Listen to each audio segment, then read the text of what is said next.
আসসালামু আলাইকুম। আজকে কথা বলবো যে টাকা পয়সা লাগবে না, আপনার শুধু যদি পাসপোর্ট থাকে তাহলে আপনি বিদেশ যাবেন এবং আপনি বিদেশ যেয়ে কাজ করে আপনার টাকা পরিশোধ করবেন। তো এই বিষয়ে অনেক কথা হবে, এই ভিডিওগুলো আমিও দেখছি এবং আপনারাও দেখেন, এরকম পোস্ট আপনারাও দেখেন। তো আসলে এটা কতটা সত্যতা এবং আসলে কতটা আপনার বিশ্বাসযোগ্য। আর একটা কথা, কারা আমার চ্যানেলে খারাপ কমেন্ট করে এগুলো আমি বলবো। তো টাকা পয়সা লাগবে না, এটা আসলে সম্পূর্ণ ভুল এবং ভিত্তিহীন এবং আপনাদেরকে এক কথায় হয়রানি করার জন্য এরকম কাজগুলো করে। তো আপনারা এসব জিনিসে আমরা বাঙালি তো আসলে কিছু মনে করবেন না, আমরা যেখানে ফাও জিনিসটা পাই আসলে ওই জিনিসটা আমরা আকর্ষণ বেশি করি। কিন্তু একটা জিনিস ভাববেন যে যে জিনিসগুলো আপনি ইজিভাবে পাবেন সেই জিনিস কখনোই আপনার টেকসই হবে না, বা সেই জিনিসগুলো আসলে কখনো আপনার যে আশা সেই আশা কখনো পূরণ করতে পারবেন না সেই জিনিস থেকে। তো যখন টাকা পয়সা লাগবে না তখন আপনারা এরকম বিজ্ঞাপন দেখে আপনারা তাদের অফিসে যান। অফিসে যাওয়ার পরে তারা ফার্স্টটা বলে আপনাকে হয়তো 10-15 বা 1-2 হাজার টাকা দিয়ে আপনার একটা ফর্ম ফিল আপ করায়। এটা একসময় আমারও করাইছিল। তো ফর্ম ফিল আপ করানোর পরে তারা বলে যে আপনার পাসপোর্টটা দেন, আপনার ভিসা মিশা কাজ হবে ইনশাল্লাহ, আস্তে আস্তে আস্তে আস্তে প্রসেসিং হবে। এই যে পাসপোর্টটা নিল, মূল খেলা শুরু হবে যখন পাসপোর্টটা আপনার ওদের হাতে চলে যাবে। তো পাসপোর্টটা যাওয়ার পরে তখন এক এক করে শুরু হবে যে পাসপোর্ট নেওয়ার পরে তখন বলবে যে আজকে আপনি আসেন, আসার পরে আপনার মেডিকেল করাই।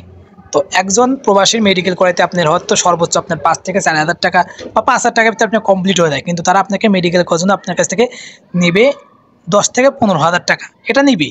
তো এটা নেওয়ার পরে তাদের একটা মেডিকেলে আপনার একটা সিস্টেম থাকে, একটা নিয়ম করে দেয় যে তারা এইসব কাজ করে যে তোমার এখানে মেডিকেল করাবো, তুমি যা একটা নর্মাল খাই একটা কি আপনার ব্লাড টেস্ট করতে আপনার কত লাগে 400 টাকা, আপনার এই চোখ টোক আবিদের বকর টকর টেস্ট করতে আর সর্বোচ্চ আপনার তারা 2 হাজার থেকে 3 হাজার টাকা কন্ট্যাক্ট করে ফেলায় যে যত আমার এখানে লোক আসবে আপনারা এগুলো ম্যানেজ করবেন।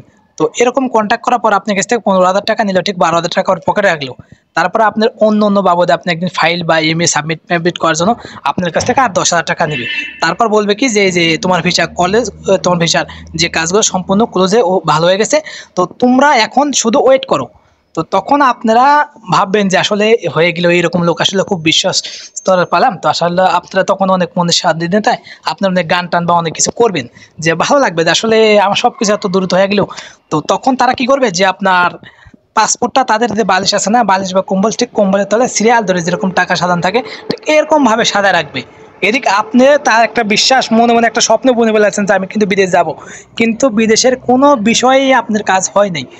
তারপরে আপনার একটা আছে যে আপনার কি করবে তারা, যে আপনার যে ফ্ল্যাট আছে আপনার যাত্রার কাছ থেকে একটা ভুয়া পারমিট বা একটা যে কোনো একটা আপনার যে ওয়ার্ক আপনার একটা টিকিটে দেখায় বলবে যে অমুক তারিখে তোমার ফ্লাইট, তবে তুমি কিছু টাকা দাও। তখন আপনি বলবেন যে আপনি তো ফ্রিতে এসেছেন, বলবে কি যে আসলে কি এটা কম ফ্লাই আপনার কম এসে যাওয়া যায়, আপনি তো সব কিছুই ম্যানেজ করে দিলাম। তখন হয়তো আপনার কাছ থেকে আরও 50,000 বা 60,000 টাকা নিতে পারে। তখন আপনি বলবেন যে কি মজা রে, এইরকম 50-60,000 টাকা চলে আসলাম, বা 1 লাখ টাকাও নিতে পারে। তারপর আপনার পাসপোর্টটা ফেরত দিবে, টোটালি কিন্তু আপনার কাছ থেকে সে 1 লক্ষ টাকা নিয়ে নিছে। তো যখন পাসপোর্টটা ফেরত দিবে তখন আপনার এয়ারপোর্টে যা দেখবেন যে আপনার নামে কোনো দেশের ভিসাই ইস্যু হয়নি। আপনি তখন ওই এজেন্সিতে যাবেন, তখন দেখবেন যে এজেন্সি খুঁজে পাবেন না, আর আপনি বলতে পারেন তাহলে অমুকের কাছেও তেমন করছে। ঠিক তারা এটা প্ল্যান করে যে আপনার মনে করেন যে প্রায় 200 থেকে 300 লোকের আপনার ডেট একসাথে করে, 200 থেকে 300 লোকের ডেট একসাথে করার পরে সেই ডেট অনুসারে আপনার প্রতিটি লোকের কাছ থেকে তারা 1 থেকে দেড় লক্ষ টাকা নেয়, 1 লাখ টাকা করে যদি নেয়, আপনি 50,000 টাকা করে যদি নেয়, আপনি 200 লোকের কাছ থেকে 1 কোটি টাকা ঝেড়ে দিয়ে তারা যে সব কিছু ভাড়া দেয়, এই ভাড়া সর্বোচ্চ আপনার যারা এরকম বিজ্ঞাপন চটকদার বিজ্ঞাপন দেয় তাদের 100 লোক ম্যানেজ করতে আপনার 2-3 মাসে বেশি লাগে না। তো এইরকম একটা ফ্ল্যাট আপনার ধরেন যে 2 লক্ষ 3 লক্ষ টাকাতে সিকিউরিটি দিয়ে নেওয়ার পরে ফ্ল্যাট না শুদ্ধ ফালাই ফেলে দিয়ে পড়লায়।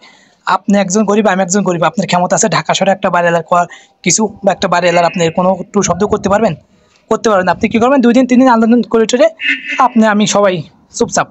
কিন্তু এটাই হলো তাদের মূল, যে ফ্রিতে আপনার বিদেশ নেশা। আপনার একটা জিনিস মনে রাখবেন যে কোনো দালাল, কোনো ট্রাভেলস এজেন্সি কখনো তারা আপনার কাছে ধরা থাকবে না, মানে আপনারা তাদের কাছে ধরা থাকবে এই কাজ করবে। আর একটা কথা, যে আমার চ্যানেলে খারাপ কমেন্ট কারা করে আপনারা জানেন? যাদের স্বার্থ আছে বা যাদের বিরুদ্ধে আমি কথা বলি তারা কিন্তু আমার চ্যানেল খারাপ কমেন্ট করে, বা অনেকে আমার ফেসবুকে বলে যে তোমার ফেসবুক, আমি রিপোর্ট করে দেবো। আমি তাদেরকে ফিডব্যাক দিই যে ভাই আমার ফেসবুক থেকে ইনকাম করে আমার সংসার চালানো লাগবে, এরকম কোনো মানে নেই। আর আমি ওই রকম ব্যবসায়ী কেউ না, আমি এখানে কাজ করে আমি যেটা সত্য সেটা বলবো, এবং যারা প্রবাসী ভাইরা তারা যেন এদেশে সুন্দরভাবে আসতে পারে। তো ভিডিওটি যদি ভালো লেগে থাকে অবশ্যই লাইক কমেন্ট করবেন, এবং এরকম বিষয় থেকে আপনারা সবাই সতর্ক থাকবেন, কারণ কখনোই বিদেশে ফ্রিতে আসতে পারবেন না। আর একটা জিনিস মনে রাখবেন, দালালরা কখনোই তারা ধরা থাকবে না। আপনাকে কোনো দিনও 1 টাকা 1 পয়সা যদি বাকি থাকে আপনার দালাল কখনো আপনাকে বিদেশ পাঠাবে না, না, না। যদি নিজের লোক হয় হয়তো সেটা সমন্বয় করতে পারে, কিন্তু অন্য লোকের তো কোনো কথাই হবে না। তো ভালো থাকবেন, আসসালামু আলাইকুম।